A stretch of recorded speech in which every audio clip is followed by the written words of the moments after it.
Story, les rendez-vous d'Alfred Hitchcock racontés par Serge Sauvion. Aujourd'hui, le plan de vol de Robert Fish.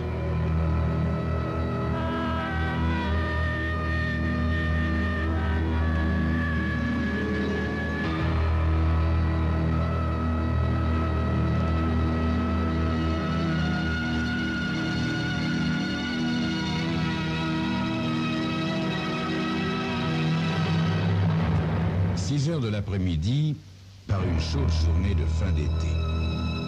L'avion, un 727 à 3 réacteurs, tient le cap sud-sud-ouest qui le conduit de New York à la Nouvelle-Orléans.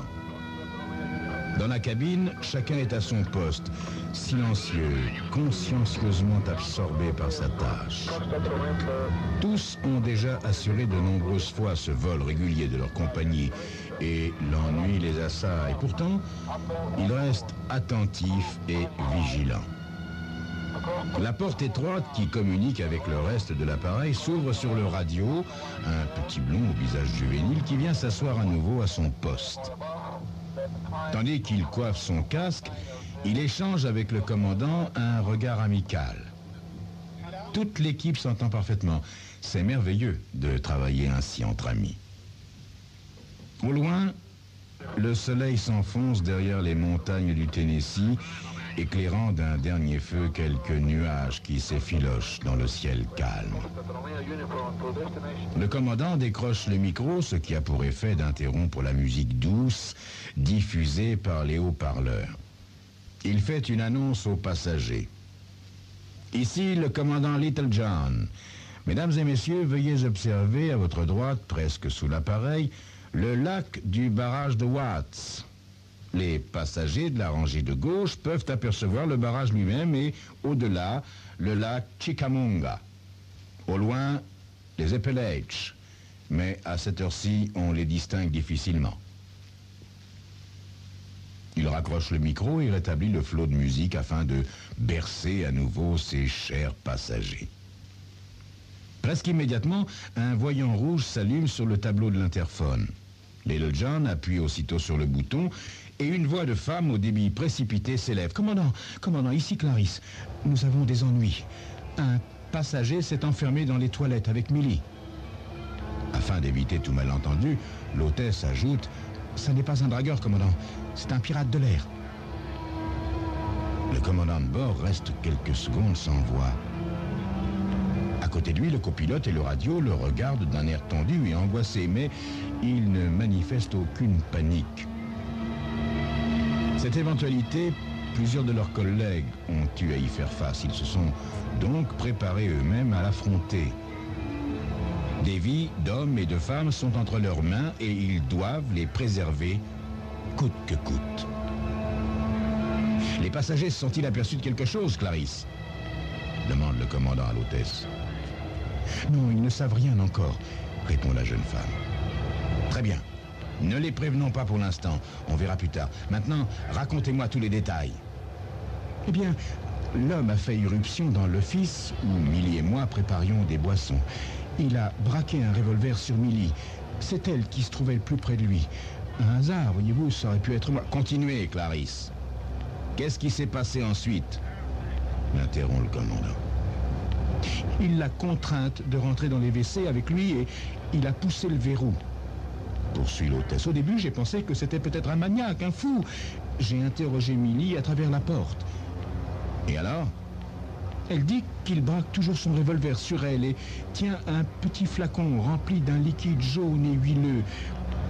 Il affirme que c'est de la nitroglycérine. Mais qu'est-ce qu'il veut ?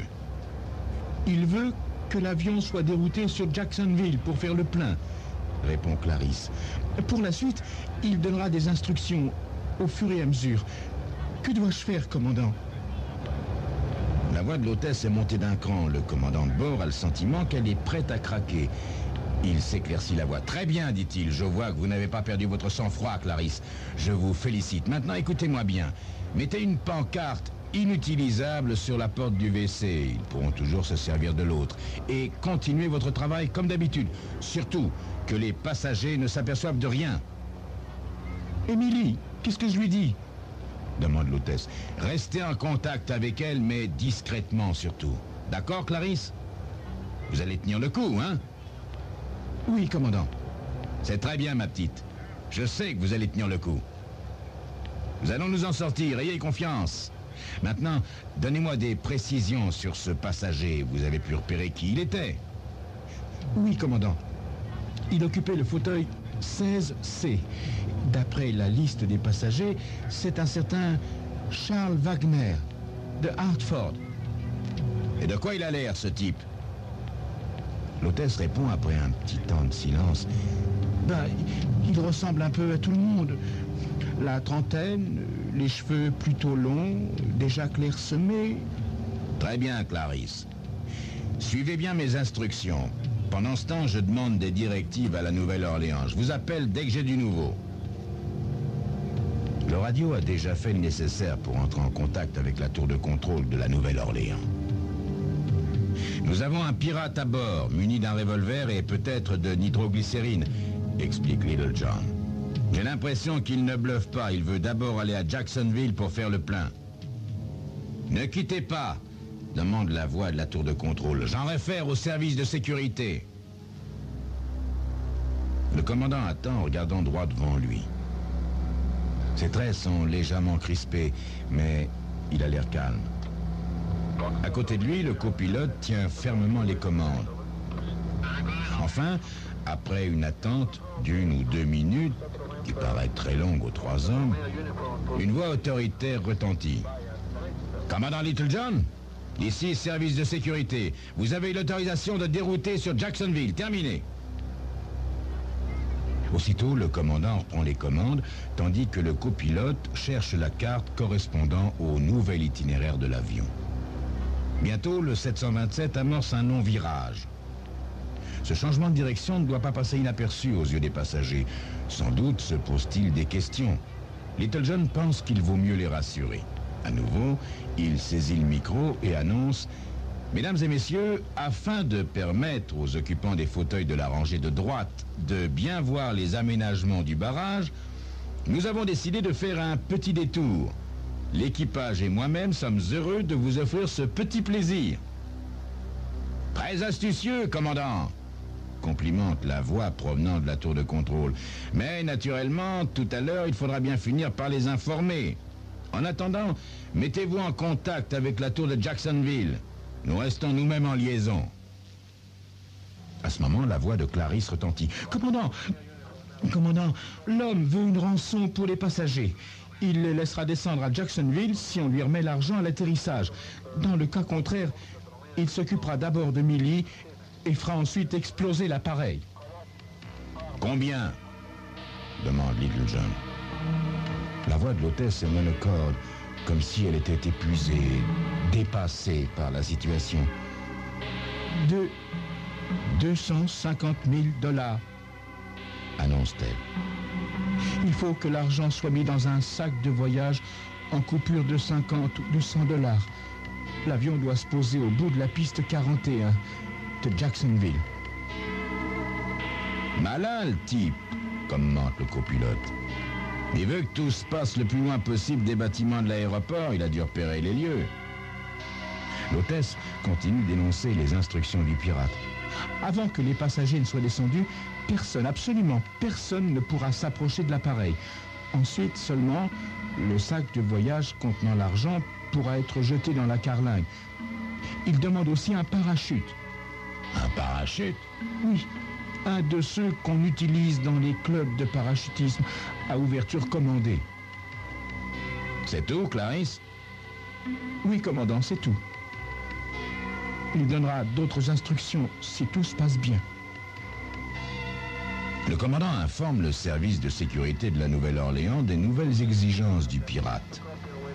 On entend le responsable de la sécurité donner des ordres autour de lui, en particulier demander qu'on recherche si un certain Charles Wagner est membre de l'association américaine de parachutisme. Puis, il s'adresse de nouveau au commandant Little John. « Allez-y, Little John. Jacksonville prend toutes les dispositions pour que vous atterrissiez sur la 41.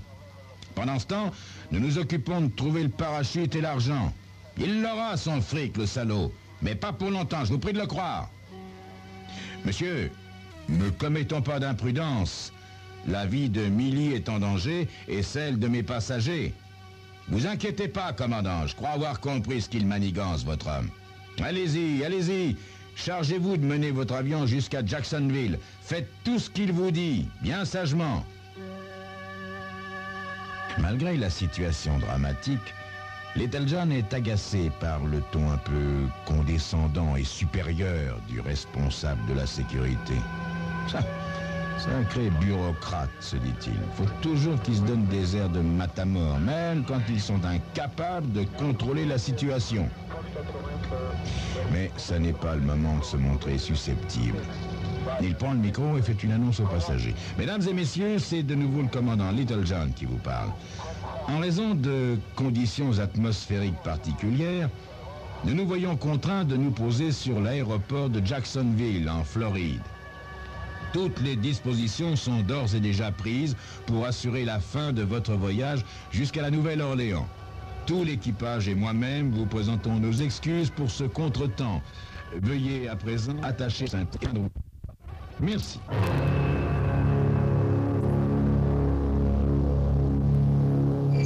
Comment va se terminer ce vol New York-La Nouvelle-Orléans?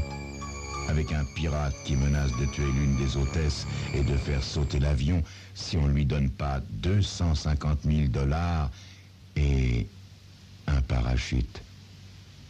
Au fait, que diable peut-il bien vouloir faire d'un parachute?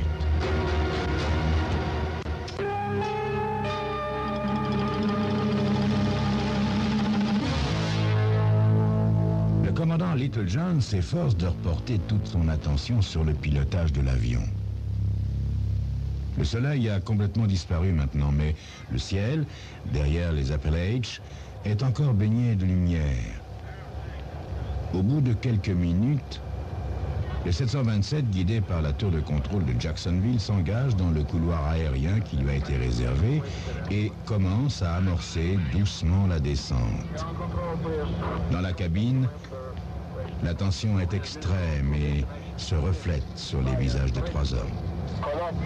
Enfin, les lumières de Jacksonville sont en vue. La descente s'accélère et bientôt l'avion se pose entre les deux rangées de balises lumineuses de la piste 41. Le commandant sort de la cabine pour saluer les passagers. La porte est déjà ouverte et on avance le grand escalier. Little John vient se placer à côté de Clarisse, une jolie brune au teint mat. Il lui adresse un sourire d'encouragement tandis que les passagers défilent devant eux.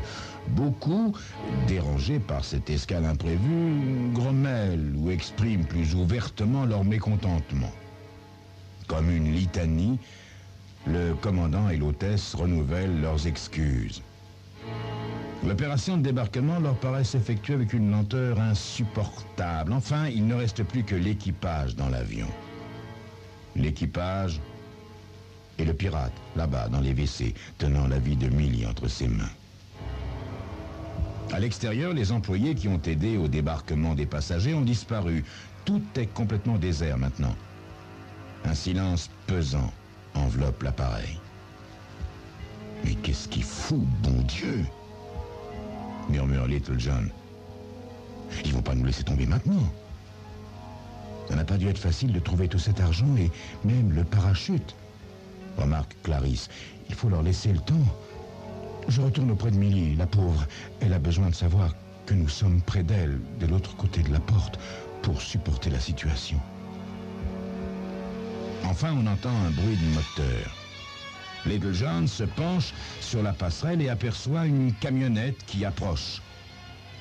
Le véhicule stoppe en bas des marches et deux hommes en descendent. L'un porte un sac de voyage et l'autre un parachute. Tandis que les deux hommes s'engagent dans l'escalier en queue de l'appareil, Clarisse appelle « Commandant !» Little John se retourne et voit la jeune fille devant le rideau qui sépare les passagers de la partie office et WC de l'appareil. La peur fige ses traits. L'homme, le pirate, est sorti avec Millie et se tient derrière moi. Il rappelle que le parachute et le sac doivent être lancés dans l'avion sans que personne ne pénètre à l'intérieur. Vous, commandant, vous devez retourner dans la cabine de pilotage et vous préparer à redécoller. Mais pour quelle destination? Il donnera ses instructions plus tard. Le rideau qui remue derrière l'hôtesse indique que le revolver doit être collé contre sa nuque. Arrivés en haut de la passerelle, les envoyés du service de sécurité qui ont entendu les paroles de Clarisse regardent Little John d'un air hésitant. « Ne tentez rien, surtout !» leur crie ce dernier. « Lancez vos paquets et redescendez, vite !» Les deux hommes obéissent tandis que le commandant se précipite vers l'avant et s'engouffre dans la cabine. « Alors, comment ça se passe ?» interroge aussitôt le copilote d'une voix enrouée par l'angoisse. « L'argent et le parachute ont été livrés. Prévenez la tour de contrôle que nous allons redécoller dans un instant. Qu'ils se tiennent prêts à toute éventualité. Le pirate va nous donner la destination d'un instant à l'autre. » Tandis que son collègue exécute les ordres, le commandant fixe le tableau de l'interphone. Dès que la petite lumière rouge s'allume, il décroche aussitôt. « Clarisse, tout va bien ?»« Oui, commandant. » répond la voix de la jeune femme. « Voici les instructions. Il vous demande d'abord de prendre la direction de Miami, de vous maintenir à la vitesse minimum. D'après lui, 200 nœuds doivent être possibles et de rester à une altitude de 700 mètres. Autre chose, il faut que la porte arrière permettant l'accès des passagers demeure déverrouillée de l'extérieur. » Une voix triomphante provenant de la tour de contrôle retentit alors dans la cabine. « Voilà, j'avais raison, il veut sauter en parachute avec le fric !» s'écrie le responsable de la sécurité. « Ça m'en a tout l'air, » répond Little John. « Il a bien préparé son coup, le gars. Il a choisi un 727 et pas un 747, d'où ça n'aurait pas été possible. Et il sait qu'à 700 mètres, il n'y a plus de risque de pressurisation. Il doit s'y connaître, hein ? Pourtant, d'après nos recherches, il n'y a pas de Charles Wagner parmi les membres des clubs de parachutisme, rétorque sèchement l'homme de la tour de contrôle. Ben, Charles Wagner n'est peut-être pas son vrai nom, monsieur, suggère le commandant. Oui, c'est une possibilité. Remarquez, il s'est peut-être simplement documenté et il s'apprête à faire son premier saut en parachute. Que ne ferait-on pas pour $250 000 ? Little John hausse les épaules. Ça m'étonnerait tout de même, monsieur, se contente-t-il de répondre. Qu'est-ce que je dois faire, alors? À la tour de contrôle, les voix sont tues. Ben, qu'est-ce que vous suggérez vous-même, commandant? Demande le responsable de la sécurité. Eh bien, commence Little John avec lenteur, j'avais pensé ne pas déverrouiller la porte, mais il pourrait toujours utiliser les sorties de secours, c'est pas la peine. Par contre, pour vous donner le temps de mettre des appareils de la sécurité militaire à notre poursuite, je vous propose de survoler la mer le plus longtemps possible. À moins d'être un commando marine très entraîné à ce genre d'exercice, ça m'étonnerait qu'il ose sauter dans la Grande Bleue. Mais c'est un stratagème qu'il découvrira vite. Je le crains. Je ne veux prendre aucun risque. Il tient les deux hôtesses à sa merci, n'oubliez pas. C'est toujours mieux que rien, commandant, répond l'homme de la tour de contrôle. Nous allons vous dégager la voie afin que vous survoliez la mer sans être gêné. Essayez d'y rester jusqu'à Daytona, si c'est possible. Là, nous vous aurons probablement rejoint. À ce moment, la voix de Clarisse retentit de nouveau, trahissant un grand affolement. « Commandant, commandant, faites déverrouiller la porte, je vous en prie. Il vient de constater que ce n'était pas encore fait. Il s'énerve beaucoup et veut qu'on parte très rapidement. » « Dites-lui que ça va être fait tout de suite et que nous partons d'un instant à l'autre, » répond le commandant. Il s'adresse ensuite à la tour de contrôle d'une voix altérée. « Vous avez entendu? Je vous en prie, faites vite !» 5 minutes plus tard, la permission de décoller est enfin donnée. L'avion prend de la hauteur et se dirige vers la côte qu'il commence à longer. Mais très rapidement, la voix suraiguë de Clarisse retentit dans la cabine et glace les trois hommes. « Commandant, il dit que si vous ne bliquez pas immédiatement vers la terre, il va tuer Millie, et moi ensuite. » « Qu'est-ce qui se passe? Qu'est-ce qui se passe? Répondez, 727, insiste la tour de contrôle. « Il a repéré la manœuvre, explique Little John. J'en viens au-dessus de la terre. » Il s'adresse ensuite à l'hôtesse. « Clarisse, écoutez-moi bien, c'est très important. Quand le type va se préparer à sauter, Essayez de vous tenir loin de la porte avec Millie. Si possible, asseyez-vous et attachez les ceintures, c'est compris? Je ne veux pas que vous soyez entraînés dans le vide. Oui, commandant. Je crois que nous allons pouvoir le faire. Il s'est éloigné et il enfile son parachute.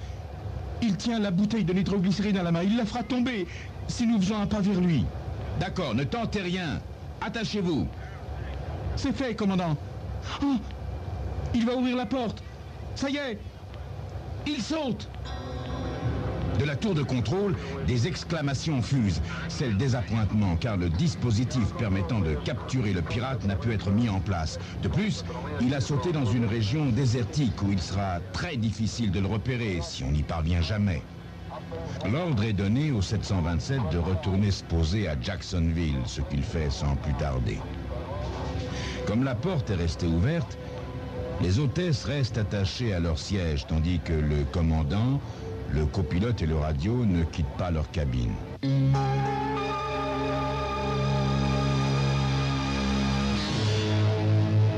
Et ce n'est qu'après que l'avion est atterri sur une piste éloignée que l'équipage au complet peut enfin se réunir dans la cabine de pilotage. Les deux filles sont encore un peu pâles, mais souriantes. Clarisse tient sur ses genoux un petit bagage à main. « Les enfants, s'exclame le commandant, la journée a été longue. Nous méritons un peu de repos. » La journée a été longue, mais fructueuse, observe le copilote en souriant. 50 000 $ chacun, c'est pas mal payé. Clarisse ouvre son sac et des billets apparaissent. Je devrais recevoir une plus grosse part, remarque Millie. Rester 5 heures dans un espace réduit avec un cadavre, si vous croyez que c'est drôle. Et après, quand il m'a fallu le manipuler pour lui enfiler le parachute, et moi, rétorque Clarisse, j'ai risqué ma vie. Même avec un harnais, quand il a fallu jeter le corps, j'ai eu une peur bleue de tomber avec lui. Ouais, mais c'est moi, renchérit le radio, qui me suis chargé de la sale besogne. C'est moi qui ai dû tuer ce type que je connaissais même pas et qui m'avait rien fait. Allons, allons, allons.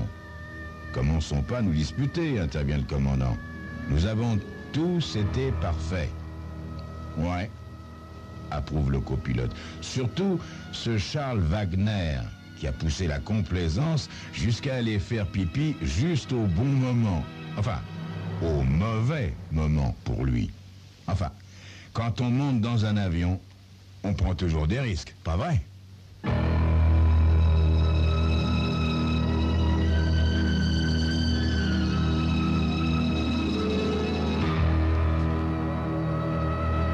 C'était Crime Story. Les rendez-vous d'Alfred Hitchcock racontés par Serge Sauvion. Aujourd'hui, le plan de vol de Robert L. Fish. Et rendez-vous bien sûr demain à partir de 13h30 pour un autre Crime Story.